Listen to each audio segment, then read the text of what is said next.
Hi, Brandon. Hey, Kat. Water. Water. Hot water. I need some hot water. You need some hot water. That'll be $4. So, this rather cryptically named product is... It is the Curtis Hot Water Tower. But, to get specific, it is the WB5GT. Okay. What matters there is the number 5. Okay. It's a 5-gallon tank. Got it. So is there a W, like... No. B3, are there other sizes or no? They're not in this brand, no. Okay. They do make them much larger than this, but no, as far as cafes, it is just the 5. Okay. 5-gallon, it's a lot of hot water. Yeah, that is. Okay. So this is actually a dual voltage machine. And what that means is it comes standard, already connected with a 110 power cord. Okay, with 110 connected, the heating element kicks into 1500 watts worth of heating element. That's great for people that are not doing a lot of volume. Okay. The benefit to the dual voltage is it allows you to put a real thick cord, 220 cord. You can see that. Nice. And we can convert it to a 220 machine. When it's on 220, it's 5,000 watt heating element. So big difference.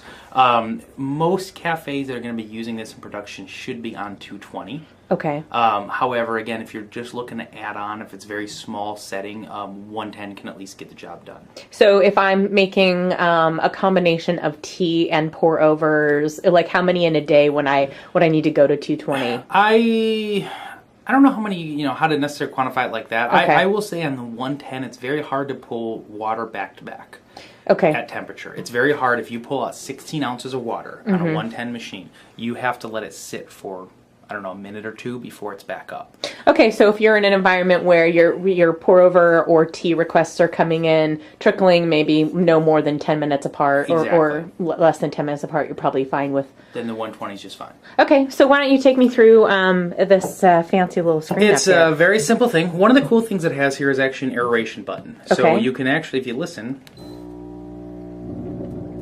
Hear a bubble in the water back there? So it's actually going to aerate the water. That works really well for tea. A lot of people like to agitate that water beforehand. Yeah. Curtis seems to like it only because if you look at the bottom, it's got big letters that say fresh aeration. They really love it. So they want to let you know it works like that. Okay. Basically the concept there would be just to agitate the water a little bit, put a little bit of air into it before you're going to make your tea. And do you see any, I guess you see a little bit different, but not much, huh? You get a little bit. I mean, you could let it run a little bit longer there. But yeah, you can see some of the little bubbles there, but really it's just to kind of, because it's sitting there, it's kind of stale, it's stagnant. It's just to give it that little agitation before you start going. I see. Temperature. So it is programmed. Right now we're sitting at about 205. I actually technically have it set at 206, but because I just pulled water out of it, it's sitting at 205. If you hold, that's going to start flashing at me in a minute. Now I can take it down or up. Okay, and what's my range? So I can go all the way up to 210. I can go all the way down. I'm not going to take it down that far, but all the way down to 140 degrees. And it's in multiples of 2. It's in multiples of 2. Everything is 206, 204, 202. Now, if you notice, though, as it sits, like 206 right there. Oops, let's go back up.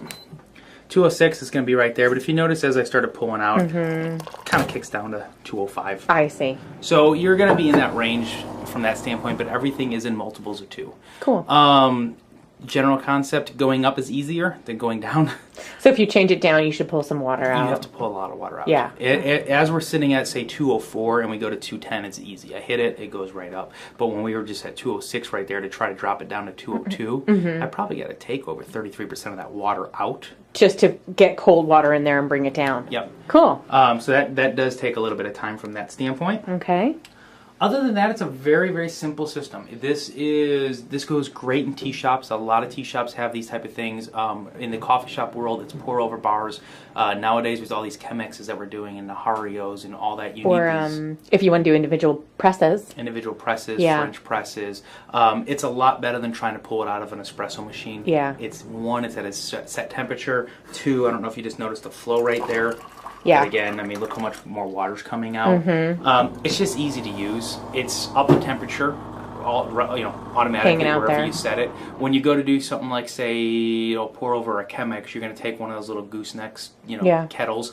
If you try to use one of the regular ones, you plug it in, you got to wait 10 minutes. Versus here, you just walk over, fill it up, and go. You're good to go. Cool. All right. So the WB5GT. WB5GT. Yeah. That's easy, isn't it? Hot water, fresh aeration from Curtis. Thanks, Brandon. Thanks, Kat.